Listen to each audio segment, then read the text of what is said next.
So, King-Ohger episode 26, the end of the war between the Bugnaraks and the humans, but not only that, the end of King-Ohger part 1, as next week we jump into a time skip and a brand new story arc, but that's for next week. Let's talk about episode 26 of King-Ohger, as the battle between Desnarak has come to an unexpected close. But not only that, hit a lot of emotional points in this episode as you see the family struggles and the different points of views that you have between Jeramie and Desnarak. But not only that, we also get a little bit of Bugnarak lore in this episode, where we find out that they might have evolved from humans, allegedly, supposedly. They sort of hinted that. But not only that, you learn that Desnarak, he's not a bad guy after, as we kind of see more of a compassionate side of him, where we find a baby tarantula Zero, and he's been taking care of it this whole time, because there's this really cool part of the episode where you see a twist where they go down into the burrows of the Bugnarak lair, and you find this like body of cicadas there that were from the Fury of the Gods. But not only that, it's a graveyard of shoe gods, so that's a really interesting note you see in this episode as well. But also we learn in this episode, once a Bugnarak eats a shoe god and they get big and they go giant, they eventually die, so Desnarak's life is ticking in this episode. And like I said, you sort of see more of a compassionate side of him in this episode, where you have the little baby tarantula sort of by his side and he tells her to get lost. So you see a nice side of Desnarak in this episode. So this episode had the showdown between Jeramie and Desnarak, but Jeramie says that he's going to defeat Desnarak in this episode, so that way he can form a brand new kingdom, a sixth kingdom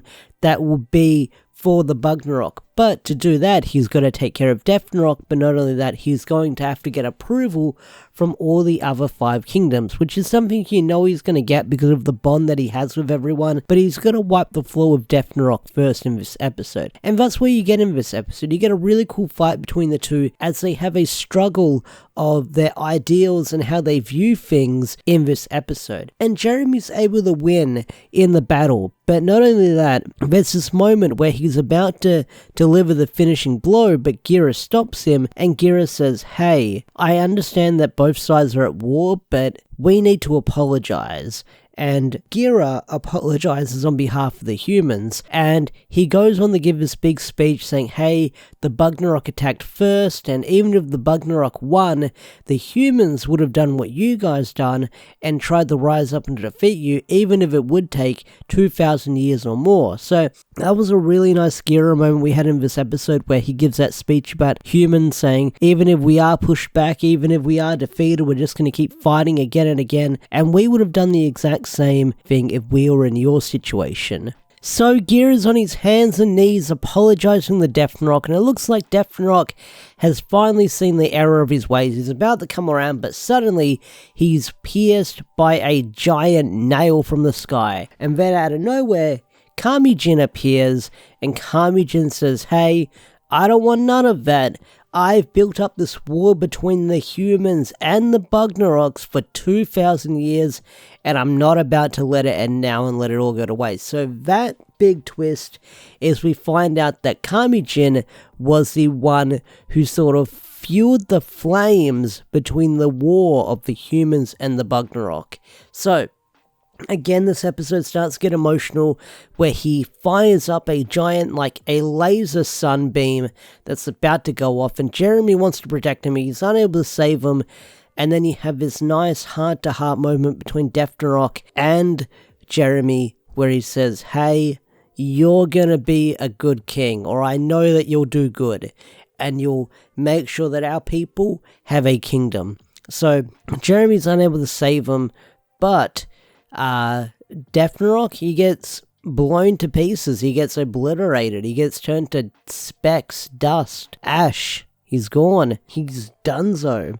So he's now dead, unfortunately, and the thing about Desnarak in this episode is this guy, although he was sort of like your typical angry guru Sentai, I'm mad at the human race and stuff like that, he went out on a good note in my opinion. He went out as a sympathetic villain, you felt sorry for him, he had a bit of a redemption in the end, and you felt sorry for the guy because he wasn't really a bad guy after all. Well, he did do horrible things, but he was fueled by anger and revenge, but in the end he was about to come around and sort of maybe become a good guy.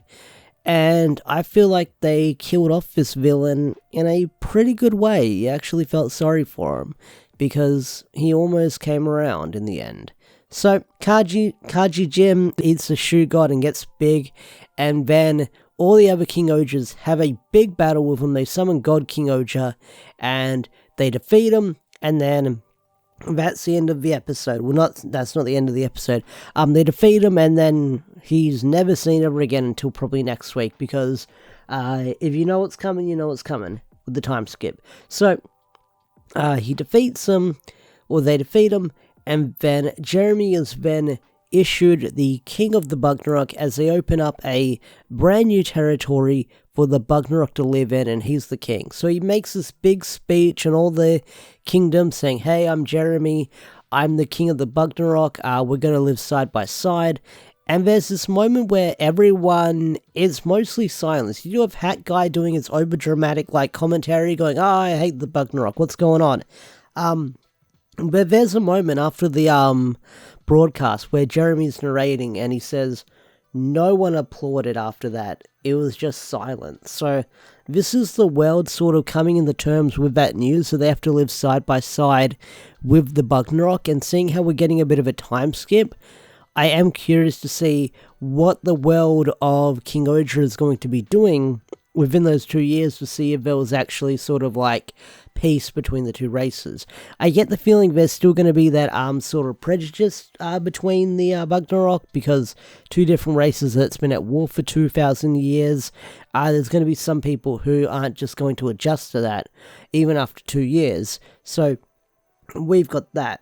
So we'll see what happens. So it ends with Jeramie going to sort of the ruins that Desnarak hanged out with his little retainer, and he looks up the moon and says, it's a bright night tonight. And then they say, and then the narrator goes, oh, this is the Earth with the 6 kingdoms, but there's something bigger out there. I probably butchered that, but we kind of know what's coming with the time skip. So that's where the episode ends. So overall, episode 26 of King-Ohger was really freaking good. I definitely liked it.